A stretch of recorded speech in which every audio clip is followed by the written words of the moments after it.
Hello students, RCC के इस नए लेक्चर में सभी का स्वागत है। इस लेक्चर में हम लोग छोटा सा लेक्चर है।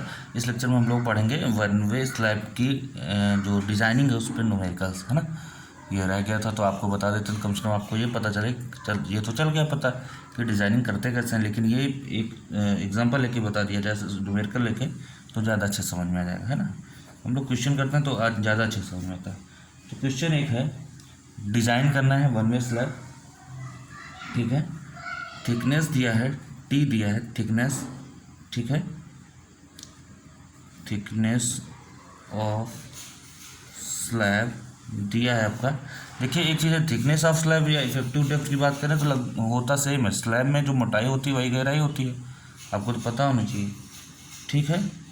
ओके, तो ये दिया है आपको 14 सेंटीमीटर, 14 सेंटीमीटर ये दिया है। आपको बोल रहा है यहाँ पे कि जो लोड आ रहा है वो आ रहा है लाइव लोड आ रहा है, वो आ रहा है 3000 न्यूटन पर मीटर स्क्वायर का लोड दे रहा है, ठीक है। डेड लोड निकालना है, ठीक। ओके, बोल रहा है M20 है, Fe415 है, ठीक। डिज़ाइन करिए, डिज़ाइन वन वे स्लैब, ठीक। करते हैं डिज़ाइन के स्टेप्स हमने बताया था क्या होगा। स्टेप फर्स्ट, सबसे पहले क्या करेंगे, दिया क्या गया, लाइव लोड दिया ही है, डेड लोड निकालेंगे। डेड लोड क्या होता है 25 इंटू बी इंटू डी, ठीक है, क्लियर है ना। अब जो आपकी थिकनेस ऑफ स्लैब दी है वही आपकी डेप्थ होती है, ठीक। तो यहाँ पे 14 सेंटीमीटर दिया, अगर देखा जाए इसको तो 140 mm हो जाएगा, mm में देखा जाए तो, ठीक। अब क्या करेंगे, यहाँ 25 इंटू, याद है यहाँ हमने बताया था, यहाँ पे पेन करेंगे भाई, ये मैंने बताया था कि यहाँ पे बी की जगह कितना हम लोग लेते हैं, 1 लेते हैं, 1 मीटर, है ना। इसकी जगह क्या क्या लेते हैं, 1 मीटर। अभी mm में रख देते तो हम 1000 रख देते, अभी हम क्या रखेंगे, 1 रखेंगे। 1 इंटू डी की वैल्यू क्या है 0.14, तो ये वैल्यू आपकी आ जाएगी 3500 न्यूटन पर मीटर स्क्वायर। ये आ गया आपका डेड लोड, ठीक। सो टोटल लोड क्या होगा, total load W equals to dead load plus live load, ठीक। तो 3500 प्लस ये कितना दिया है 3000, कितना आ जाएगा 6500 न्यूटन पर मीटर स्क्वायर। किलो न्यूटन नहीं भाई साहब, यहाँ पे न्यूटन पर मीटर स्क्वायर है, यूनिट बहुत ज़रूरी है, ध्यान देना, ठीक। इसकी भी होती है न्यूटन पर mm स्क्वायर। FY कितना होता है 415 न्यूटन पर mm स्क्वायर। ये mm स्क्वायर में होता है, ये मीटर स्क्वायर में है। ये क्या होता है FG 20 न्यूटन पर mm स्क्वायर, ठीक है। आते हैं आगे, ये निकल गया। स्टेप सेकंड क्या कहता है, इसका फैक्टर लोड निकाला जाए और m निकाला जाए, ठीक। तो बेंडिंग मोमेंट क्या आता है यहाँ पे WU, ठीक, L इफेक्टिव स्क्वायर बाई 8, ठीक है, क्लियर। अच्छा हाँ, एक चीज़ और दिया, L इफेक्टिव भी दिया है, हमने ध्यान ना दिया। L effective is equal to दिया है 3.62 मीटर। इस क्वेश्चन में L इफेक्टिव डायरेक्ट दे दिया, ना दिया होता है L इफेक्टिव क्या करते हैं, याद है L0 plus D, L0 plus W में से जो मिनिमम होता है वही रखते हैं हम L इफेक्टिव, ठीक है। इतना है। अब क्या होगा आपका यहाँ पे WU कैसे निकलेगा, तो WU आएगा 1.5 इंटू 6500 इंटू L इफेक्टिव का स्क्वायर, L इफेक्टिव दिया 3.62 स्क्वायर अपॉन 8, ठीक। ये आपका कितना आ जाएगा 15970 न्यूटन मीटर, यही तो आएगा, ठीक। इस बेंडिंग मोमेंट को हम क्या लिखते हैं, बेंडिंग मोमेंट ही लिख देते हैं, या MU भी लिख सकते हैं, कोई दिक्कत नहीं, ठीक। न्यूटन मीटर में मतलब न्यूटन mm करने के लिए 1000 से मल्टीप्लाई करना पड़ेगा। अगर किलो न्यूटन मीटर होता तो 10⁶ से मल्टीप्लाई करते थे। अच्छा, फिर स्टेप थर्ड क्या था?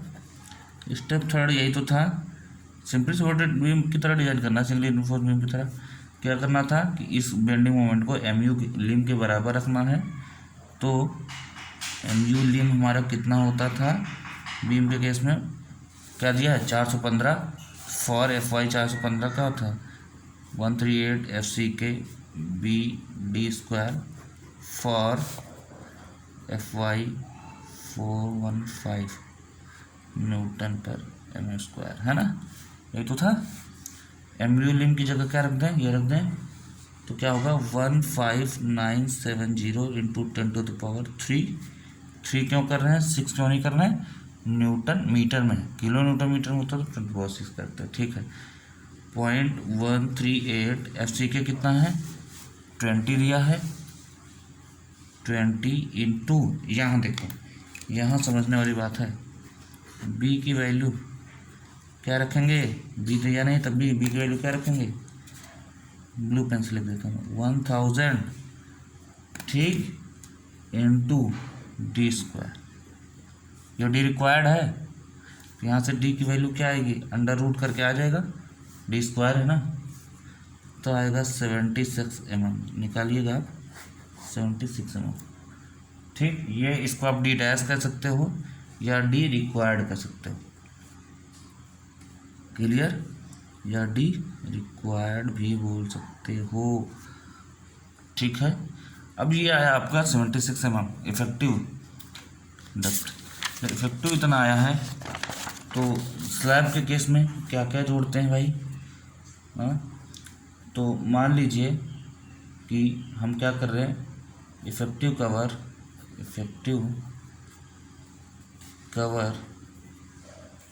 एज्यूम कर रहे हैं। जो चीज़ ना दिया हो क्वेश्चन में आप एज्यूम कर सकते हैं। RCC में ये तो फायदा है कि आप एज्यूम कर सकते हैं, आपका आंसर अलग आएगा, बाकी लोगों का अलग आएगा। इफेक्टिव कवर 15 mm मान लिया हमने स्लैब के केस में, ठीक। और हम ये मान के चल रहे हैं कि जो बार्स प्रोवाइड कर रहे हैं वो 10 mm की कर रहे हैं, ठीक है। प्रोवाइड 10 mm बार्स, ठीक। अच्छा, 10 mm बार्स प्रोवाइड करोगे तो जो स्मॉल d होगा आपका, ठीक है। देखिए इतना प्रोवाइड करोगे, जो हमारा ये स्मॉल d डैश आया 76 mm आया है, ये जो कैपिटल D दिया था वो कितना दिया था? 140 mm। तो यहाँ से अगर देखा जाए, हमको यही निकाल लेना था, यहाँ नहीं निकाल रहे हैं तो यहाँ निकाल ले रहे हैं कि जो दिया हुआ था क्वेश्चन में, गिवन स्मॉल d बराबर, वो कितना दिया था? गिवन स्मॉल d कितना था?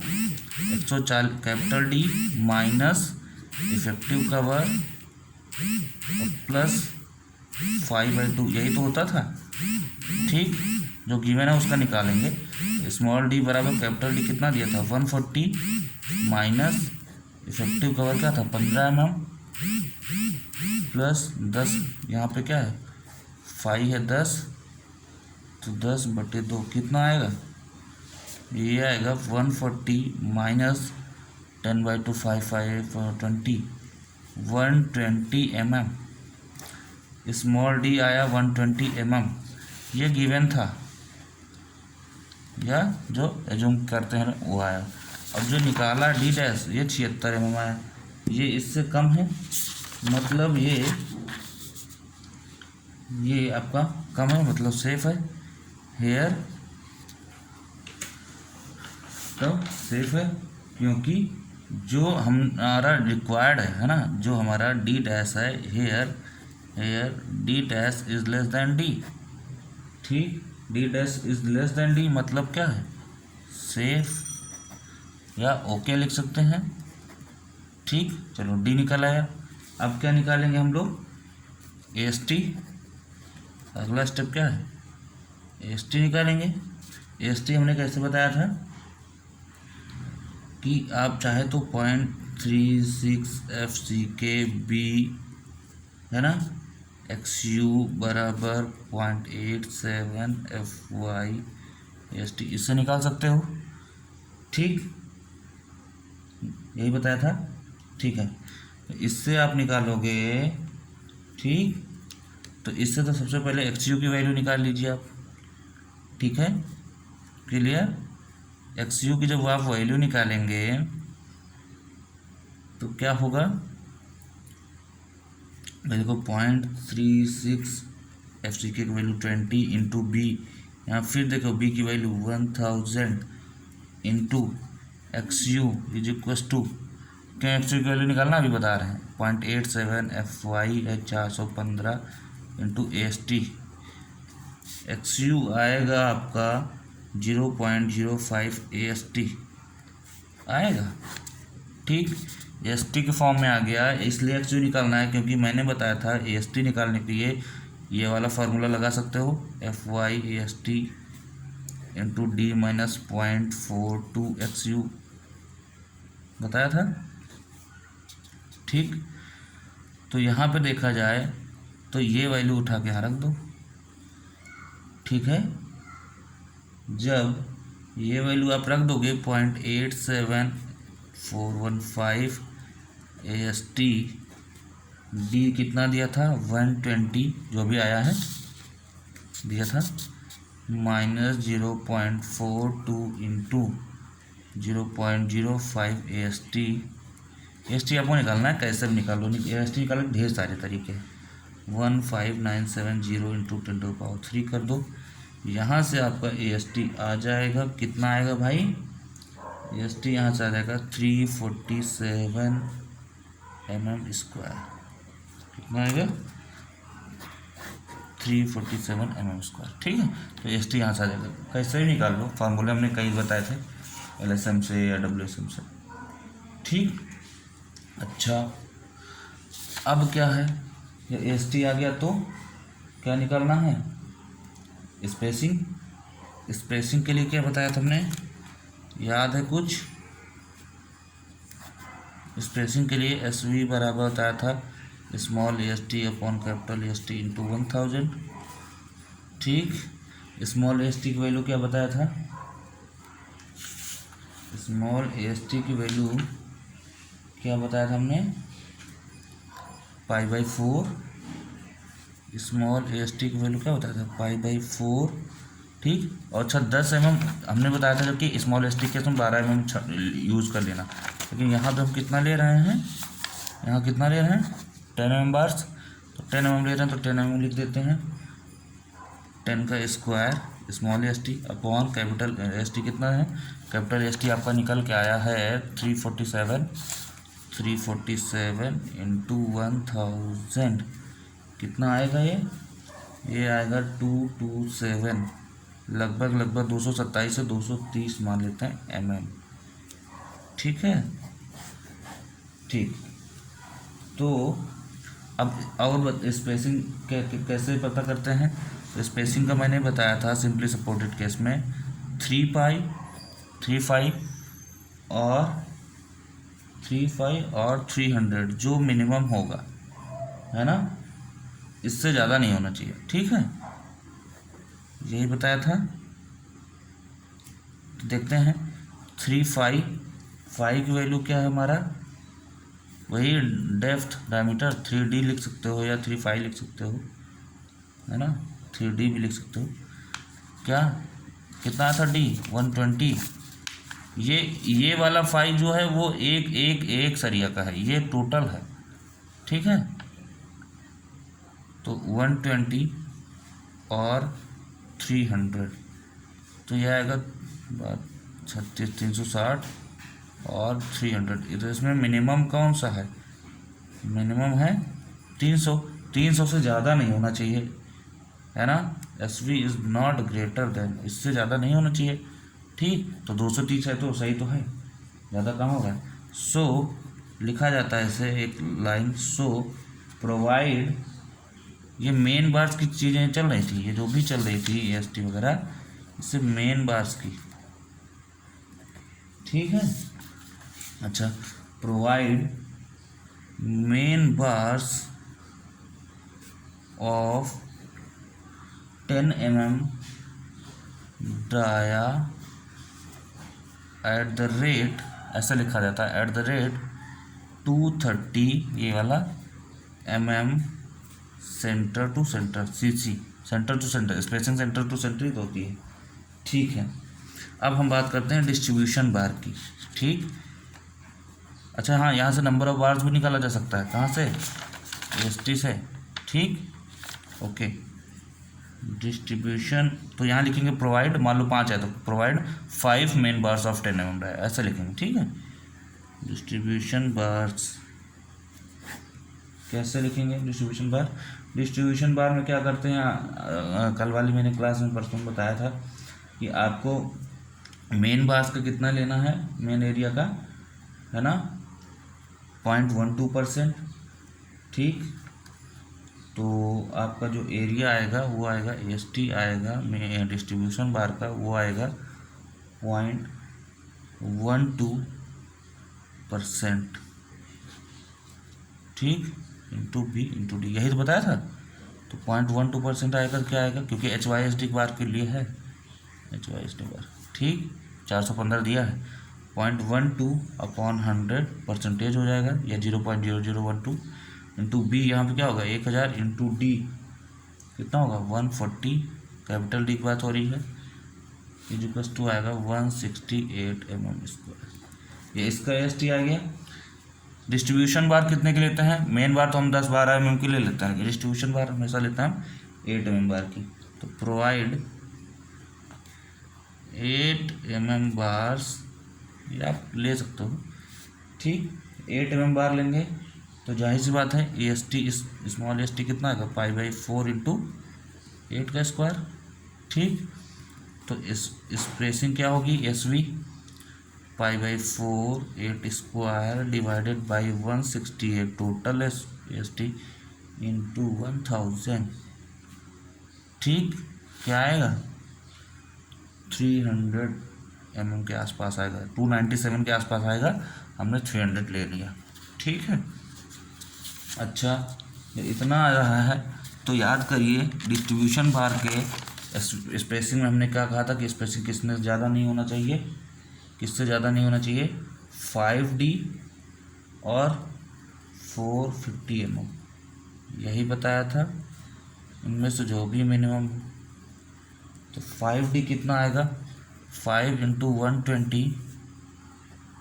ठीक, और 450 कितना आएगा 600, है ना, और 450 mm जो मिनिमम हो, मिनिमम हमारा कितना है 450 है, तो यहाँ पे here SV is not greater than 450 mm, क्योंकि SV आया ही कितना है, SV आया ही कितना है भाई, एक मिनट, समझे, SV आया हमारा 300 mm के आसपास, तो 450 से तो कई गुना कम है ना। सो प्रोवाइड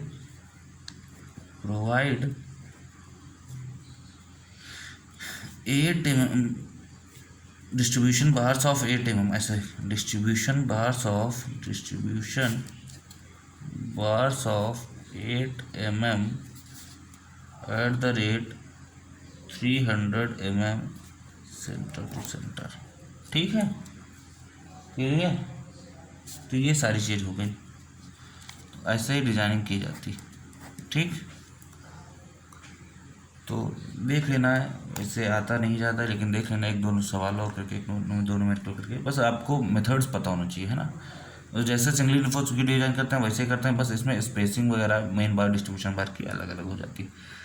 तो हमने कहा एक क्वेश्चन बता देते हैं डिजाइनिंग की, अनमेट स्लैब की।